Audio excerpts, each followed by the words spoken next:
بسم اللہ الرحمن الرحیم۔ السلام علیکم دوستو، امید کرتا ہوں آپ سب خیریت سے ہوں گے۔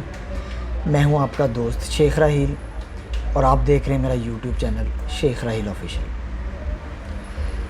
دوستو، ہر دور میں عوام الناس کے لیے مشکلات رہی ہیں،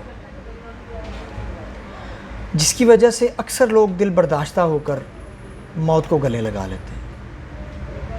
حال ہی میں فیصل آباد کے علاقہ چبہ میں ایک ایسا ہی دل خراش واقعہ رونما ہوا، جس میں ایک بے بس اور لاچار باپ نے نہ صرف اپنی 2 بچیوں کو ذبح کر دیا بلکہ خود بھی پنکھے سے لٹک کر خودکشی کر لی۔ ناظرین، یہ شخص نہ تو کوئی نشے کا عادی تھا، نہ ہی ناظرین یہ جوا کھیلتا تھا، اور نہ ہی ناظرین اس کا ذہنی توازن خراب تھا۔ ہاں، لیکن ناظرین اس کو ایک بیماری ضرور تھی، اور اس بیماری کا نام تھا غربت۔ ناظرین، اس واقعے سے پہلے بھی یہ بیماری ہزاروں نہیں لاکھوں جانیں نگل چکی ہے۔ ناظرین، مقتول نے اس بیماری کا علاج کرانے کی سر توڑ کوشش کی، لیکن اس بے حس معاشرے نے اسے لا علاج کر دیا، اور صرف لا علاج نہیں کیا ناظرین، منو مٹی تلے دفن کر دیا۔ بتاتا چلوں ناظرین، یہ مقتول، یہ خاندان، یہ لاوارث نہیں تھا۔ یہ مقتول اپنے والدین کی اکلوتی اولاد نہیں تھا۔ ناظرین، بہن، بھائی اور بہت سارے ایسے جھوٹے رشتے اللہ کریم کی طرف سے اس کو وراثت میں ملے تھے، لیکن ان تمام رشتوں کے باوجود ناظرین یہ دنیا کے اندر بالکل اکیلا ہو گیا تھا، اور اس کے اکیلے ہونے کا ثبوت اس مقتول کا وہ آخری خط ہے جو وہ جاتے ہوئے اس دنیا کا مکروہ چہرہ سب کے سامنے لے آیا۔ جس شخص کو اس معاشرے نے بے سہارا کر دیا تھا، وہی بے سہارا شخص اپنی بچی ہوئی جمع کنجی کو اپنے جیسے بے سہاراؤں کے لیے وقف کر گیا، اور ان تمام بے حس رشتہ داروں اور اس معاشرے کے لیے ایک ایسی مثال چھوڑ گیا ہے کہ شاید اگر ہم اس کو سمجھ لیں تو شاید ہمیں ناظرین ڈوب مرنے کا مقام بھی نہ ملے۔ ناظرین، اس شخص نے نہ صرف اپنی جائیداد ایدی سینٹر کو وقف کر دی، بلکہ اس نے یہ وصیت بھی کی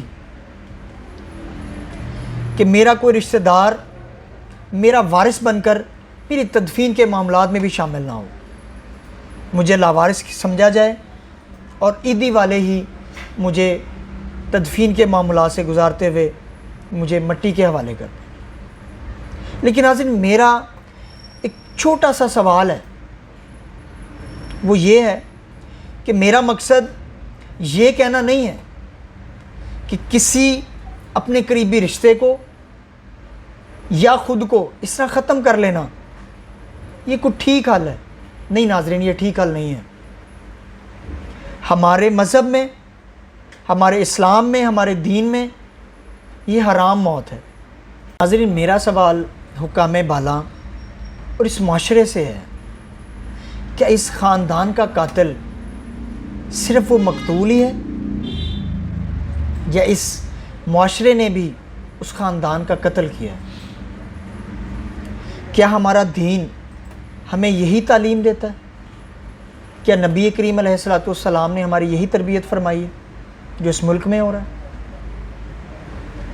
ہمارے دین میں تو پڑوسیوں تک کے یہ حقوق ہیں کہ صحابہ کرام کو یہ فکر ہونے لگی کہ کہیں جائیداد میں سے بھی پڑوسیوں کا حصہ نہ بن جائے۔ اس خاندان پر 1 لاکھ اور کچھ ہزار روپیہ قرض تھا ناظرین، اور جن حضرت نے یہ قرض دیا تھا وہ آئے دن ان کو تنگ کرنے لگے۔ مقتول اپنے جھوٹے تمام رشتوں کے پاس اس قرض کی ادائیگی کا ذکر کرتے ہوئے ان سے کچھ پیسے مانگتا ہے، لیکن ناظرین جھوٹ ہمیشہ جھوٹ ہی ہوتا ہے، اور ان تمام جھوٹے رشتوں نے پیسے دینے سے انکار کر دیا۔ ناظرین میں ایک چھوٹی سی بات کرنا چاہتا ہوں، شاید میری یہ بات بہت سارے میرے احباب کو اچھی نہ لگے، لیکن ناظرین یہ کڑوا سچ ہے، یہ ایک ایسی حقیقت ہے جس کو ہم چاہ کر بھی نظر انداز نہیں کر سکتے۔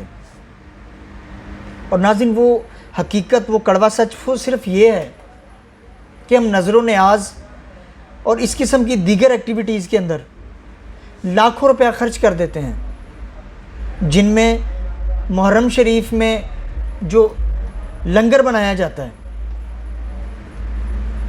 ناظرین ہم وہ تمام لنگر، وہ تمام کھانا، وہ تمام فوڈ آئٹمز اپنے رشتہ داروں میں، محلے داروں میں، اور جہاں ہمارے جائے کے اوپر ہماری عزت کی جائے، ہمارا نام ہو، ہم صرف انہی گھروں میں دیتے ہیں۔ اور ناظرین اکثر ایسا ہوتا ہے کہ ان کے گھروں میں بھی یہ تمام چیزیں بنی ہوتی ہیں اور وہ کھانا ضائع ہو جاتا ہے، حقدار تک نہیں پہنچ پاتا۔ اسی طرح 14 اگست کے اوپر ناظرین ہم جھنڈیاں لیتے ہیں، جھنڈے لگاتے ہیں، لائٹیں لگاتے ہیں، اور دیگر تقریبات کے اندر اس قسم کی ایکٹیویٹیز ہوتی ہیں، ناظرین اس پہ بے تحاشا پیسہ ضائع ہوتا ہے۔ کیا ہم یہ وہی پیسہ، کیا ہم یہ وہی اماؤنٹ کسی گھر کا، ہر گھر میں کچھ نہ کچھ ایسے وسائل موجود ضرور ہوتے ہیں کہ جن سے ہم دوسروں کی مدد کر سکیں، اور ہر گلی، ہر محلے میں رہنے والوں کو پتہ ہوتا ہے کہ یہ سفید پوش گھرانہ ہے، ان کے اندر وہ طاقت، وہ ہمت، وہ قوت نہیں ہے کہ جس کے ساتھ وہ ان زمانے کی تلخیوں کے اندر رہتے ہوئے اپنے گھر کو چلا سکیں۔ لیکن ناظرین ہم کوشش ہی نہیں کرتے ہیں کہ ہم کبھی چپ چاپ بنا بتائے، بنا کسی کو دکھائے اس گھر کے دروازے پہ ایک پیکٹ، ایک ڈبہ، ایک بورا جس میں کچھ نہیں تو صرف 10 دن کا راشن ہی ہو، لیکن ہم اس سے زیادہ افورڈ کر سکتے ہیں، صرف 10 دن کا راشن ناظرین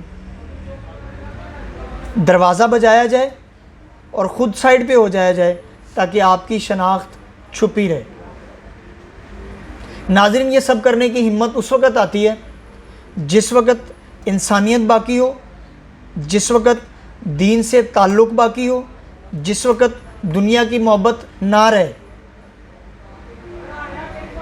ناظرین اگر ہم یہ سب کر لیں، بہت سارے ایسے خاندان جو اس سفید پوشی میں رہتے ہوئے فاقوں سے زندگی گزار رہے ہیں، شاید وہ اس نوبت تک نہ پہنچیں کہ ان کو ایک دوسرے کو ذبح کرنا پڑے۔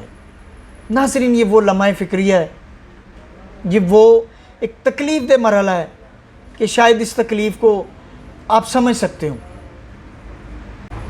صاحب حیثیت حضرات سے میری عاجزانہ گزارش ہے کہ وہ اپنے مال کو اللہ کی راہ میں خرچ کریں، بجائے اس کے کہ وہاں خرچ کیا جائے کہ جہاں سے ہمیں دنیاوی عزت ملے۔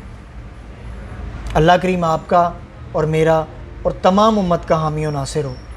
اللہ کریم تمام گزشتگان کی جو اس کائنات سے جا چکے ہیں، تمام امت کی بخشش و مغفرت فرمائے۔ السلام علیکم ورحمۃ اللہ وبرکاتہ۔